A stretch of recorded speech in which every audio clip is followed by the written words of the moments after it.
First time ko nakapagpapisa ng bibe. Ano sila oh? 5. 5.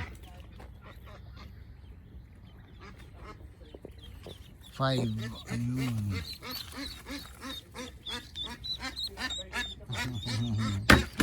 Napisa. Yun yung nanay nila yung maingay yan. Tapos marami pa rito yan. Mukhang mapipisa na rin. Itim na itim yun. Makakapisa pa to.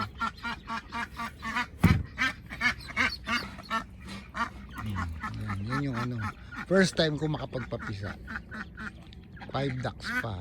5 ducks. Swerte sa akin ng 5. 5 little ducks. Wow. Tuntua ako first time. Tapos andito yung pagkain nila. Naparami ko rin tong asola. Yan yung pagkain nila. Kaya kahit di mo pakainin yan, yan lang nila kinukuha yung pagkain nila sa asola. Pero naglalagay pa rin ako ng feeds. Ayos, mapaparami ko itong mga to.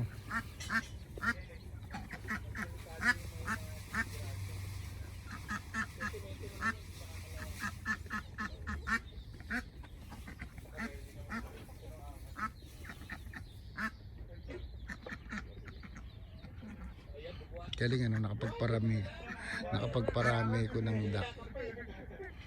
First time since February nung dumating. Sa manok hindi ako nakapagparami kasi hindi sila namimisa eh. Yung incubator naman palpak.